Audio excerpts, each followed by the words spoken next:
So, hey, we got some guests joining us in the studio. And as always, it's always fun to have some guests stopping by. And it's theater season, which I will say this, there's never an off theater season as far as I'm concerned when it comes to that type of stuff. But we have some of the Apple City players joining us in the studio as they got a production coming up in the next couple of weeks. So go ahead and introduce yourselves. Hey, Matt, founding member Matt McKee. Yes, yeah. This all started as a result of a discussion, I think, over bubbles at Michael's Ice Cream. Well, about 6 years ago, yes. So, yes. Not the truth. This is true. This is true. But I'm Doug Sharp. I'm the chairperson of Apple City Players. Hi, Matt. I'm Kim Seitz, and I am going to be the director of the Mousetrap. Okay. Hi, I'm Allison Morris. I'm playing Molly Ralston for the Mousetrap. And I'm Amanda Crabtree, and I am Mrs. Boyle in the Mousetrap.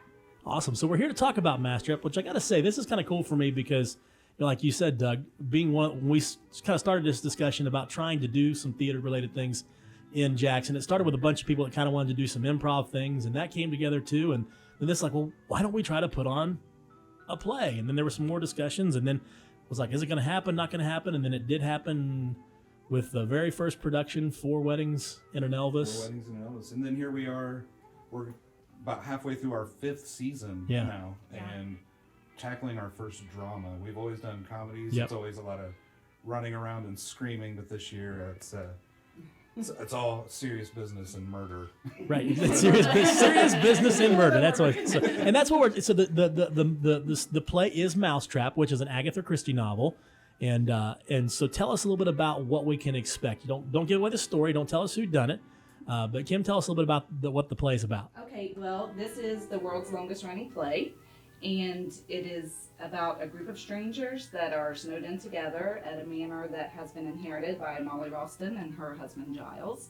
And as the show progresses, we learn that there are some connections and a lot of secrets.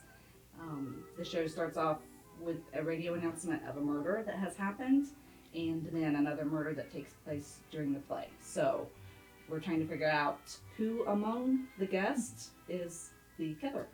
Awesome. So it is a whodunit. Now, are there any plans to have the people that come try to guess who it is, or do they just have to wait and find out? So. Well, it's always fun to try to guess. Right. We've talked about maybe having a little clue card or something and having people write their notes down, but I think they're going to be so immersed in the story and watching a lot of the facial expressions and some of the reactions to some of the different cues that they get, that they're just going to be focused more on the stage than on their little clue card. But we would ask everybody that does come when you find out who the killer is to please keep it a secret. Yes, don't.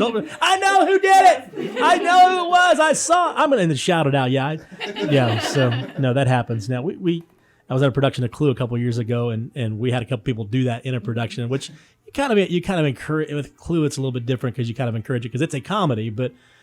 Not that you want to laugh when someone dies, but in this situation you do. So, and now is there a little bit of humor mixed in with the drama throughout the? I'm assuming they're probably with the natural characters of everybody playing. So yeah, I can't help it, but be funny when I'm on stage. It's true. It's true. I even try to be serious, and people giggle, so I must be doing something wrong. But yeah. So just definitely some humor in the dialogue too. Yeah, that absolutely. you pick up on. So tell us about your characters. Give us a little dose of your character if you can, without giving away too much.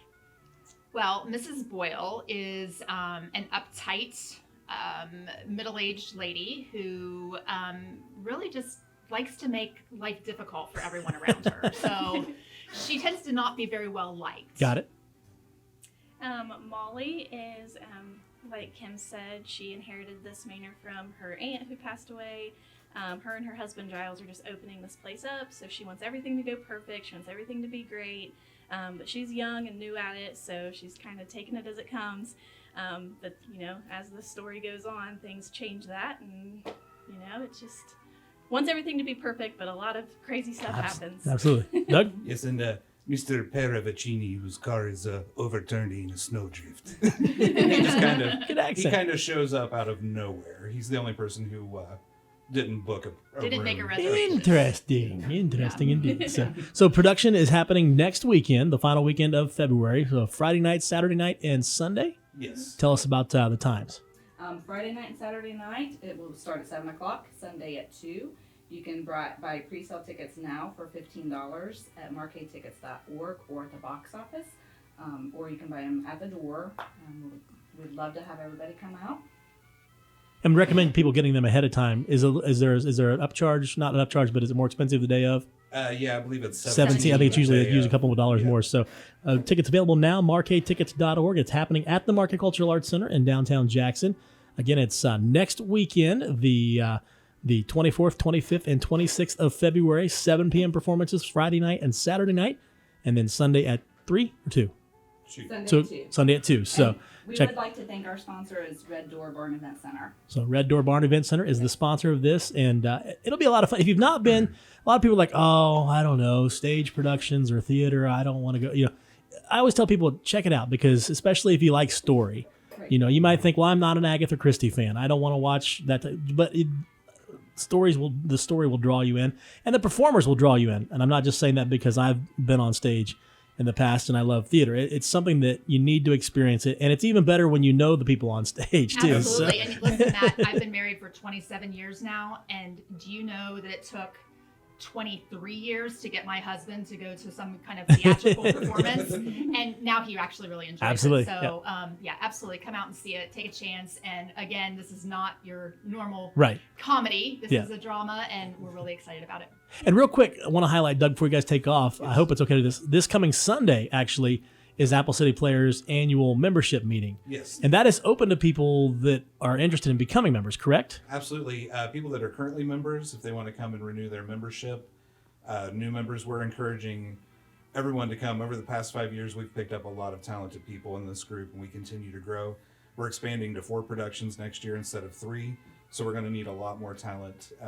So yeah, an organizational meeting at 3 o'clock on Sunday at the Markay. We're going to do a brief excerpt of Yes. the Mousetrap, actually. Awesome. Too, Yes. So come and get a sneak preview. Sweet. Awesome. Well, again, don't miss it. It's going to be a lot of fun. So the Apple City Players annual meeting happening at 3 o'clock this Sunday. And then next weekend, Mousetrap at the Markay Cultural Arts Center in Jackson. Performances Friday and Saturday night at 7 p.m. and Sunday at 2. You won't want to miss it. 8:45 on the Morning Crew. We got more coming up right after this on Mix 96 FM. Find monumental